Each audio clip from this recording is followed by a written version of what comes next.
La batalla de Salta, vos fíjate que tuvo lugar el 20 de febrero de 1813 y fue en toda la historia de nuestra independencia la victoria completa más importante que tuvieron las fuerzas patrias sobre el ejército realista. Venancio Benavides termina muerto por unos disparos que prefirió él entregarse a ser matado por sus viejos camaradas a caer en manos de ellos y ser considerado un traidor o ser fusilado como traidor. ¿Cómo se sucedieron entonces los hechos al día siguiente ante Belgrano? ¿Cómo se entregaron las armas? Mira, si me acompañás te sigo contando, ¿querés? Sí, dale. Dale, vení. Dale.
Juan, habíamos charlado de cómo se habían sucedido los hechos en la batalla de Salta, cómo el ejército patrio había ingresado a la ciudad y había confinado al ejército realista en la plaza, al mismo tiempo cómo ellos desbandados habían buscado refugio en las casas aledañas y en las iglesias, y justamente ahí tú me habías comentado sobre dos anécdotas en particular que se habían sucedido al final de la batalla misma. Sí, vos te acordarás también que concluida la jornada del 20 de febrero, ya viendo Tristán que no tenía sentido seguir resistiendo, mandó a un emisario suyo, a un ayudante de confianza, que era un oficial español, el coronel Felipe de la Hera, como emisario, es el general Belgrano, a los fines de solicitarle una capitulación honrosa para sus tropas, y que Belgrano no dudó un instante en otorgársela, en conferírsela. Y es así entonces como, al anochecer del 20 de febrero de 1813, se acordaron los puntos principales de esta capitulación que Belgrano le concedía a los vencidos, que era el general realista Juan Pío Tristán y Moscoso. Bien, hasta ahí habíamos quedado. Justamente me ibas a contar cuáles fueron los términos de la capitulación y cómo se sucedió la ceremonia de rendición de las fuerzas realistas. Bien, vos fíjate que durante la noche del 20 de febrero, los dos ejércitos permanecieron expectantes uno frente al otro, ocupando las mismas posiciones que habían dejado al momento de acordarse esta capitulación.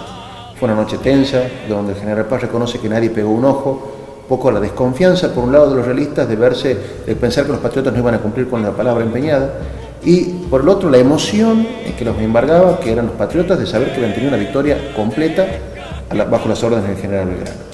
Esta tensión desapareció con los primeros rayos del 21 de febrero de 1813, donde nos cuenta también Paz en sus memorias que mientras el ejército realista en formación hacía abandono de la plaza, las tropas patriotas simultáneamente iban ingresando para tomar a la ciudad propiamente dicha. En la mañana del 21, los dos ejércitos estaban sobre las armas, el uno para desocupar la plaza, el otro para entrar en ella, el uno para entregar sus armas, el otro para recibirlas. El tiempo seguía lluvioso y a ratos caían buenos chaparrones. A pesar de eso, serían las 9 cuando el ejército real salió al campo, formado en columna, llevando los batallones los jefes a su cabeza, batiendo marcha los tambores y sus banderas desplegadas. La tropa nuestra, que estaba afuera, los recibió con los honores correspondientes, hasta que, a cierta distancia, su columna hizo alto. General José María Paz. Memorias póstumas. La honrosa capitulación se había pactado para que los realistas salieran formados en batallones, la infantería, en escuadrones, la caballería, redoblando los tambores, con sus banderas desplegadas, y se iban desfilando hasta donde se encontraba instalado el general Belgrano. Y el primer batallón, primero empezó la ceremonia con la infantería realista. El primer batallón de la infantería realista, al pasar frente a donde estaba esperando los Belgrano, cada soldado tenía que dejar en el piso, en el suelo, todo su armamento, es decir, sus fusiles, sus pistolas, sus sables, en el caso que los tuvieran, sus correajes, las municiones, es decir, todo lo que, los cartuchos, todo su armamento y todo lo que le daba el carácter de soldado, lo tenían que dejar en el suelo. Soldado por soldado dejaban todo eso en una ceremonia. ¿Y las banderas, Juan? Claro, vos fíjate que con las banderas tuvo algo particular. Las banderas no se entregaban, no se dejaban en el piso, sino que se las entregaba directamente en la mano. Fue una consideración que le tuvo el general Belgrano a sus vencidos, porque en la época era habitual que las banderas se dejaran también en el suelo a los pies del vencedor. En este caso se las tomaba en la mano y nos cuenta el general Paz de que fue muy emocionante ver cómo el abanderado entregaba la real insignia, símbolo de 300 años de sumisión, de conquista y de vasallaje, con el cual los abanderados de la libertad se hacían cargo a partir de ese momento de la bandera. Aquí me surge una duda, Juan. Lo numeroso de las filas realistas que debían entregar sus insignias, sus estandartes, sus armas ante el general, eso iba a demorar mucho tiempo, iba a llevar mucho tiempo por la cantidad de batallones y escuadrones que habían. ¿Cómo se orquestó y se organizó toda la entrega? Si de todos los soldados tenían que hacer eso, evidentemente la ceremonia les iba a llevar gran parte del día. Entonces con el primero y el segundo batallón fue así. Después se decidió agilizarlo un poco, es decir, unidades completas pasaban al frente, dejaban todo su armamento simultáneamente en el piso y se retiraban. Con lo cual la ceremonia se empezó a desorganizar porque no era el mismo ordenamiento que tenía hasta el principio. Nos cuenta también el general Paz que cuando llegó el turno de los músicos, los mismos dejaron sus pífanos, sus clarines, sus trompetas, los tambores también en el suelo. Los artilleros vinieron arrastrando sus cañones, los dejaron justo enfrente del general Belgrano, dejaron también las municiones, los cartuchos de la artillería y todas las cajas con el material necesario para accionar los cañones. Eso fue una ceremonia realmente muy emotiva, donde nos cuenta el general Paz que los vencidos tenían una cara de humillación, algunos de odio, de bronca, de resignación, de tener que dejar lo que simbolizaba realmente el poderío del rey de España enfrente de los defensores de la libertad, que la miraban con mucha satisfacción, con una alegría contenida por hacer este triunfo realmente el más importante que habían tenido hasta ese momento las armas de la patria. Ahora, Juan, una vez que entregaron las armas, sí, todo el ejército realista, ¿cómo continuaron ellos? Claro, una cosa era cómo habían salido de ordenados los soldados de Tristán, dirigiéndose hacia donde estaba el general Belgrano, que realmente en un orden impecable prácticamente. Y nos cuenta el general Paz que después de haber dejado sus armas en el suelo y haberse retirado, perdieron ese orden, perdieron esa disciplina y se iban como una majada de carneros, nos dice, como que estaban como un rebaño, sin orden, sin nada, claro, con toda la moral baja y pésimamente ordenados. Con lo cual, en toda esta ceremonia, la depresión que deben haber sentido, la humillación, debe haber sido bastante fuerte. Y con respecto a eso, Juan, la retirada, ¿no hubo burlas del ejército libertador en ese momento? Bueno, fíjate que uno se imaginaría en este momento, claro, ellos perdieron, son los humillados, las mofas, los insultos, las burlas hubieran estado a la orden del día en esta ceremonia, para humillarlos más todavía. Justamente eso iba la pregunta. Fíjate que el general Belgrano había dado estrictas órdenes de mantener la compostura, el respeto y la consideración hacia los vencidos, y que no iba a tolerar ningún tipo de falta de respeto hacia los soldados que se estaban rindiendo. ¿Y se mantuvo siempre? Y se mantuvo así, salvo por un pequeño episodio que pasó a la historia, que fue protagonizado por el alférez Díaz. No me digas, cuéntame eso. Bueno, vamos a otro lado, ¿querés que te cuente? Sí, dale, vamos.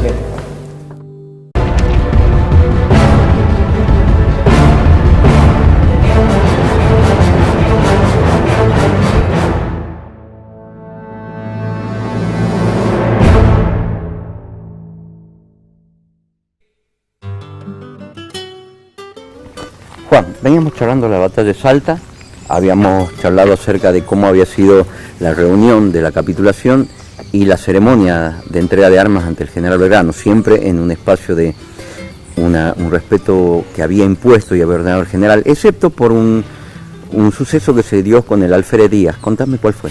Bueno, También el general Paz nos cuenta en sus memorias este episodio curioso que pasó con el alférez Domingo Díaz, donde, faltando un poco las instrucciones expresas del general Belgrano, tuvo una descortesía y un gesto burlón hacia un oficial realista que aparentemente pudo haber sido peruano o alto peruano, que era medio petizo, morocho y bastante macizo, por cierto. Debo exceptuar un pequeño incidente que presencié y que no tuvo consecuencia desagradable. Cuando un batallón echaba armas a tierra por mandado de su comandante, que era un hombre carnudo y petizo, se le había olvidado mandar a sus soldados que se quitasen el correaje y se desviaba del lugar de la escena cuando advirtió su olvido. Retrocedió pues para remediarlo cuando notó que los soldados, sin necesidad de advertencia, lo hacían. El alférez Domingo Díaz, joven, alegre y pifión, le dijo: «No se incomode usted, los suyos son buenos soldados, que no necesitan órdenes de su jefe», añadiendo en voz más baja, pero perceptible: «Pues, para entregar». El teniente coronel realista no se inmutó al oír este sarcasmo, pero dominándose al momento, se contentó con decirle: «Señor oficial, estos son percances de la guerra, de que usted ni nadie está libre», con lo que concluyó el negocio. General José María Paz, Memorias Póstumas. Fuera de este episodio con el alférez Díaz, no se registraron ningún tipo de problemas o trastornos o incomodidades hacia ninguno de los oficiales o soldados de la tropa enemiga. Y fíjate vos que en los días subsiguientes, curiosamente, ya los soldados realistas, despojados de sus armamentos y todos, se encontraron en las distintas tabernas de la ciudad y confraternizaron con los vencedores, es decir, con los mismos patriotas. Ah, sí, ¿cómo se fue dando eso, Juan? Vos fíjate que al ser todos americanos, porque convengamos que la mayoría del ejército realista eran casi todos o peruanos o altoperuanos, y los del ejército del norte eran o provincianos o porteños, se encontraban en las tabernas, tomaban juntos, departían juntos y se formó una rara amistad entre los vencedores y los vencidos los días siguientes de la batalla de Salta. ¿Y Tristán estaba al tanto de eso? Sí, vos fíjate que Tristán no le gustaba muy mucho esta relación tan cercana entre sus soldados y los del ejército del norte. ¿Y por qué? Porque quienes más llevaban las de perder en todo este relacionamiento eran los soldados del rey, porque al encontrarse, al verse, al confraternizar, veían que los soldados del ejército patriota no eran los ogros que les había pintado la propaganda realista, no eran los herejes, sino que eran americanos como ellos y que realmente querían luchar por su libertad. Y esas ideas de libertad se les fueron implantando de a poco a estos soldados peruanos y altoperuanos, y el efecto del contagio pudo haber sido catastrófico si es que los realistas se quedaban en Salta durante mucho más tiempo. Quizá por esto se apresuró Tristán a sacar sus tropas cuanto antes para tomar el camino del Perú. Desde el día siguiente empezaron a salir. Ya antes de 3 días ya no había uno en Salta, fuera de los heridos y de Tristán, que permaneció unos cuantos días más. General José María Paz, Memorias Póstumas. Belgrano, en todo esto, fogoneaba y alentaba esta relación cordial, por llamarle así, claro, entre los soldados de ambos ejércitos, porque él tenía la experiencia de la campaña del Paraguay, donde, a pesar de haber perdido la guerra, cuando fue a hacer esa campaña malhadada, de todas maneras, con las buenas relaciones que trabó con los paraguayos, consiguió que estos se plegaran a la revolución, digamos, hicieron su propia revolución y se declararan independientes de España en 1811. Y volviendo a la relación entre Tristán y Belgrano, sí. ¿Cómo quedaron ellos en la batalla? Bueno, tenían muy buena relación, era muy cordial, vos sabés, ya lo hemos hablado en más de una oportunidad, de que mismo Paz decía que hasta se tuteaban, de que eran muy amigos, de que habían compartido salidas y experiencias en Europa. Tristán a todo esto gozaba de la amistad de Belgrano, pero desconfiaba también, él era realista, desconfiaba un poco de las intenciones de Belgrano y de los patriotas. Por eso es que él, al poco tiempo después de la batalla de Salta y de la rendición, hizo todo lo posible para retirarse y llevárselos arrastrando a todos los soldados realistas nuevamente hacia el Perú, hacia el Alto Perú, lejos de la influencia nociva del ejército patriota. Entonces, eso es una de las razones por las cuales al general Paz le llama la atención que hubiera estado tan apurado Tristán por volverse hacia sus tierras de origen, a los fines de evitar esta mala influencia. Tal es así que entre el 25 y el 26 de febrero, menos de una semana después de la batalla, ya no había prácticamente nadie del ejército realista en la ciudad de Salta. ¿Y no se resintió la relación de Belgrano con Tristán después de la batalla? Para nada. También hay otro episodio que nos cuenta el general Paz en sus memorias, donde habrá sido aproximadamente el 23 de febrero, 3 días después de la batalla, donde Belgrano encomendó en la catedral de la ciudad de Salta un Te Deum, un solemne Te Deum, en agradecimiento de las armas de la patria por esta victoria que se había obtenido. Ahora, fíjate que este Te Deum fue bastante parco, bastante deslucido. Casi no había sacerdotes, porque prácticamente casi todo el clero de la ciudad de Salta había tomado partido por los realistas. Adherido por el realismo, igual que la alta sociedad. Exacto. ¿Y por qué era esto? Bueno, vos no te olvides que el año anterior Belgrano había expulsado al obispo de Salta, a Monseñor Videla del Pino, acusándolo de haber tenido correspondencia comprometida con los realistas. Entonces, medio que los salteños no le perdonaban a Belgrano el haberlos dejado sin obispo, prácticamente, por haberlo corrido a raíz de estas relaciones que tenía con los realistas. Entonces, en este Te Deum, que no fue tan solemne, fue medio pálido, por llamarle así, asistió Belgrano y asistieron todos sus oficiales. Al terminar la ceremonia, todos, se retiraron a sus lugares y Belgrano se fue. Y dice el general Paz que varios oficiales lo acompañaban a Belgrano porque para no dejarlo solo, entonces un poco para hacerle compañía. Y Belgrano, que era de caminar a los trancos, dice que caminaba muy rápido, a pesar de ser no una persona muy alta, sino de estatura mediana, era de desplazarse bastante rápidamente y que costaba un poco trabajo seguirle el paso. El ritmo. Exacto. A pesar de eso, varios oficiales, un poco corriendo, iban a la par de él acompañándolo. Todos pensaban que se iba a ir a su casa. Sin embargo, todo el mundo le llamó la atención que en un momento determinado se detuvo en una casa, en el camino, y sin decir nada a nadie, se metió a la casa. Algunos de los oficiales que lo acompañaban, cada uno se fue a su lugar, y el general Paz con otros se hicieron entrar para acompañarlo y no dejarlo solo. Oh, sorpresa, resulta que era la casa donde estaba hospedado Pío Tristán. O sea, Pío Tristán no se había ido todavía a la ciudad. No, era el 23, Pío Tristán se fue a decir el 25, 2 días después. Junto con sus soldados. Con el último batallón. Exacto. Entonces, entró a la casa donde estaba hospedado Pío Tristán y nos dice que era entró una especie de comedor, ¿sí? Los soldados entraron al comedor, se quedaron allí, no se quisieron meter más en una casa ajena, ¿sí? Belgrano se metió como hijo de vecino adentro, dice que aparentemente al dormitorio o al cuarto donde estaba Tristán, en la oficina probablemente. Eso marca la buena relación que tenía. Claro, y se ve que ya conocía la casa y sabía dónde estaba Tristán y que lo había visitado en otras oportunidades que él no sabía. De ahí es donde él saca que se tuteaba con Pío Tristán, porque lo escuchó hablar con Pío Tristán adentro. Dice que al poco tiempo salió de la casa y le pidió que le prepararan algo porque no se sentía bien. Oímos hablar algunas palabras y saliendo inmediatamente a la sala, llamó a su mayordomo para encargarle hiciese traer una taza de caldo y una botella de vino generoso. Después supimos allí mismo que nuestro general se había sentido algo indispuesto y había querido tomar un confortante. General José María Paz, Memorias Póstumas. Dice que los soldados, los oficiales, sabiendo que estaba en buenas manos y que había quedado bien y que no se había sentido bien el general Belgrano y que se había quedado con su amigo, hicieron dejarlo en buenas manos y se retiraron para que pudieran conversar tranquilos y juntos allí. ¿Y cómo termina esta historia de la relación entre Tristán y Belgrano? Bueno, ese fue uno de los últimos momentos que ambos se vieron, las últimas oportunidades en las que ambos se vieron y quedaron registrados por la historia. A partir de allí, 2 días después se separarán definitivamente, cada uno irá a su lugar de origen. Pío Tristán se volverá a su Perú natal, nunca más volvería a tomar las armas contra las Provincias Unidas del Río de la Plata, cumpliendo la promesa que hizo en Salta. Él tuvo una diplomacia en el Alto Perú, ¿verdad? Claro, tuvo bastantes desempeños en el Alto Perú y llegó a ser hasta el último virrey del Imperio Español en América, en el Perú. Pero no se encuentran nunca más. Y allí nunca más se encontraron con General Belgrano. Juan, en esta instancia ya habían culminado y ya Pío Tristán se estaba retirando. ¿Cómo culmina la batalla de Salta? Acompáñame lo que sigo contando, ¿querés? Vale. Mira.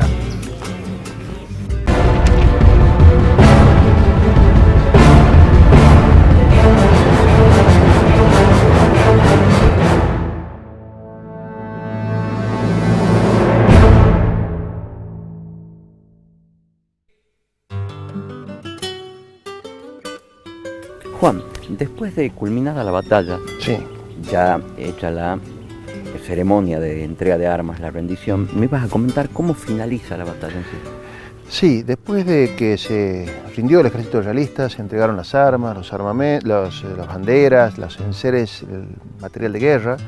El ejército realista se retira hacia el Alto Perú y quedaba ya únicamente enterrar a los caídos de ambos bandos durante la batalla de Salta.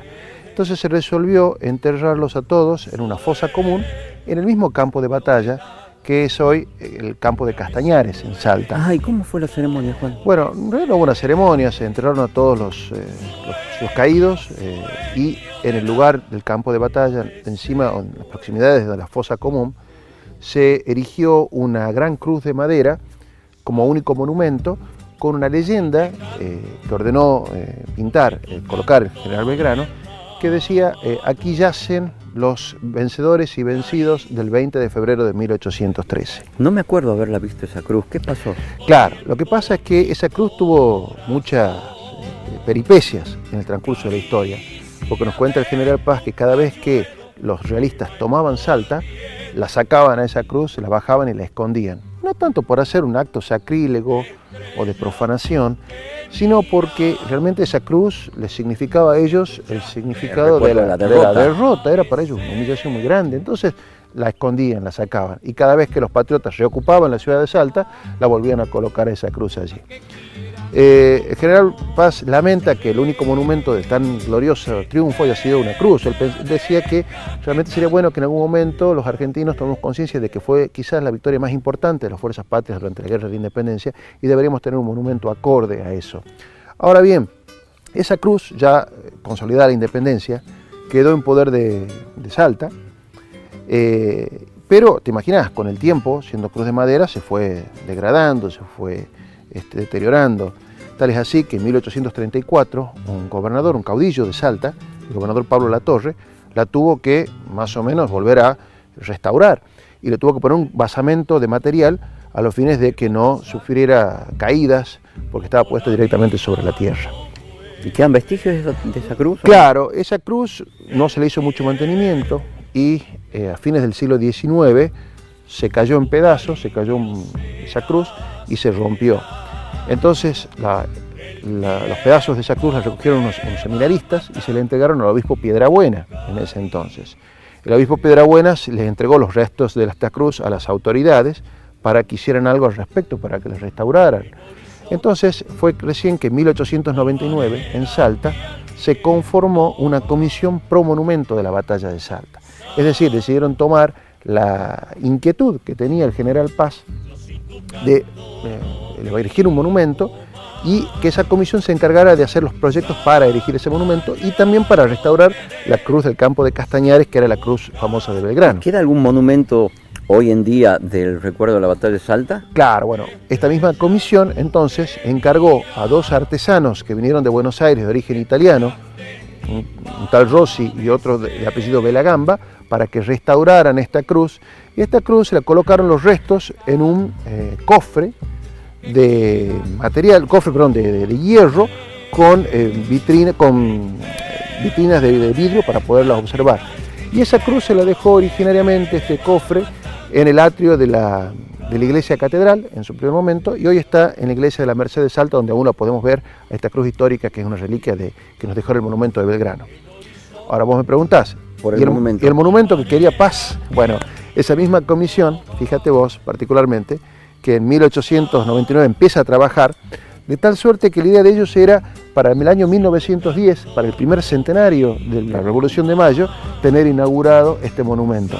Este monumento se hizo, un monumento magnífico que está en la ciudad de Salta, en el Parque 20 de Febrero, casualmente donde fue la batalla de Salta, en el campo de Castañares.